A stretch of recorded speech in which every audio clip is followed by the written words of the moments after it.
Jordan for her presentations. The forum will now hear the voluntary national review by the Republic of Moldova.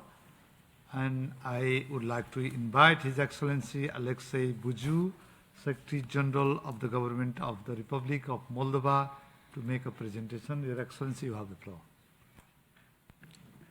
Dear President, dear colleagues, delegates, friends, thank you for this opportunity. This is our second VNR, and indeed it's a very useful exercise to reflect and to take stock on where we are, what is the progress, what are the gaps, and what is the path forward. Let me just briefly take this opportunity to thank my colleagues from Moldovan government who worked tirelessly over the last couple of months to put together this this report, help us understand where we are, and of course thank our friends and partners from UN organizations and organizations and colleagues from civil society. I think it's important to understand the context of my country over the last couple of years. The COVID, the war of aggression against Ukraine, the refugee crisis, the double-digit inflation caused by the energy crisis. So it was the government of Moldova had to work on emergency measures to protect the households and the most vulnerable citizens of my country. But also, of course, that's no excuse to put in place important structural reforms to reduce gaps and ensure well-being to all. When we produced the VNR, the report, it was important for us to kind of briefly and clearly understand where we are, and we produced this one slide. I asked the secretary to show it because, of course, there's a lot of data, but sometimes when you flood, you have a lot of data, you lose the track of what's important. So I would draw your attention to this slide, and where we compare basically the first VNR with this one, and we measure progress towards achieving the SDGs from 0 to 100, right? And this slide shows you where we are in terms of progress and where we are against the targets. And the cutoff year is 2024. So basically, in the first VNR in 2020, Moldova was at 55 out of 100 points. And now the cutoff date, 2024, we are 65. So despite all these crises that I mentioned, we made some progress, but of course, there's still a long way to achieve the full implementation of SDGs. Out of 17 SDGs, in 13 we made a decent progress, and that's SDG number 1, 2, 4, 5, 6, 7, 8, 9, 12, 13, 14, 15, and 17. So 13 out of 17. The progress reversed for 2 SDGs, that's number 3 on health and number 11.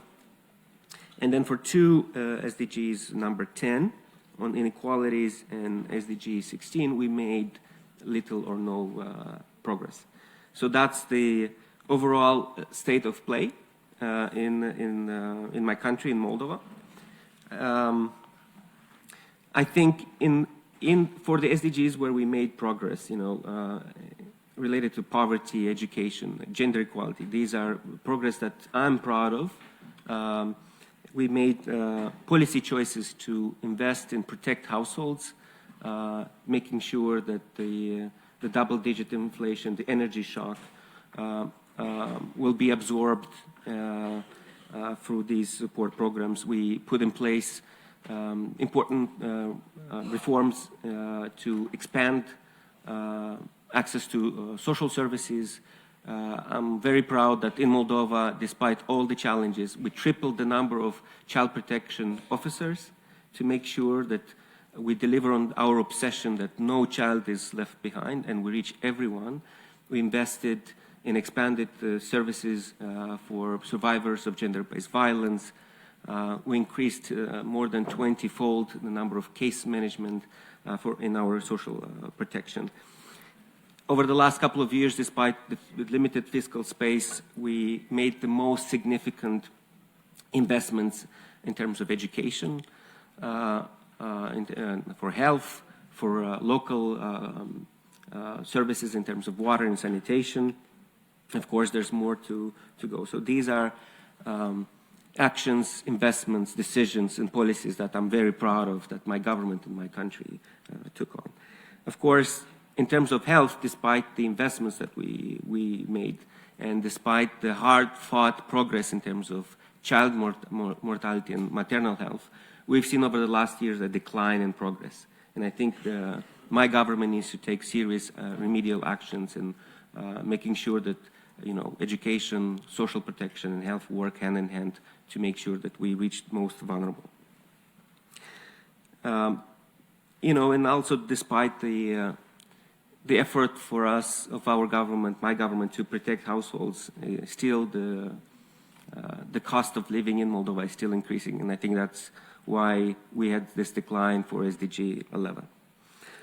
Allow me briefly just to have some conclusions and a couple of thoughts on the way forward. So again, to me, what these numbers, what this progress speaks to is that policy choices matter.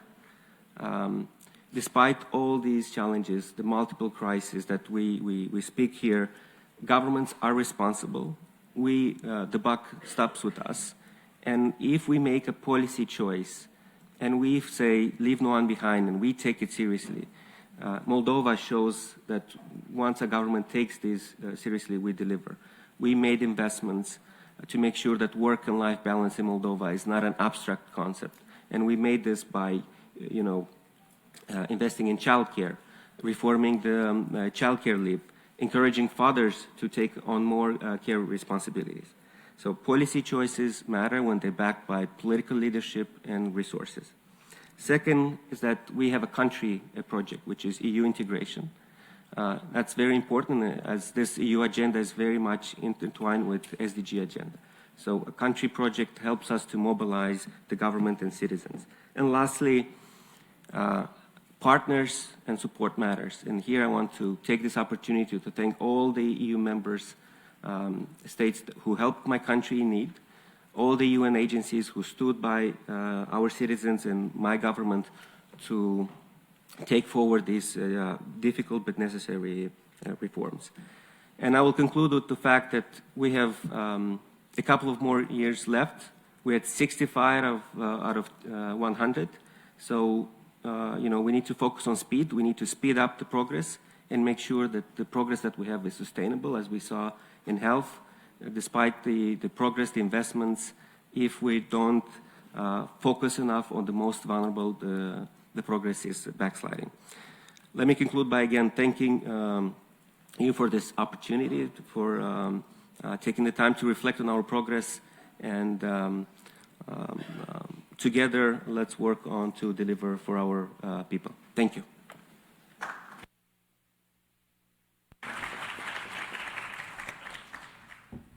I thank the Secretary General of the Government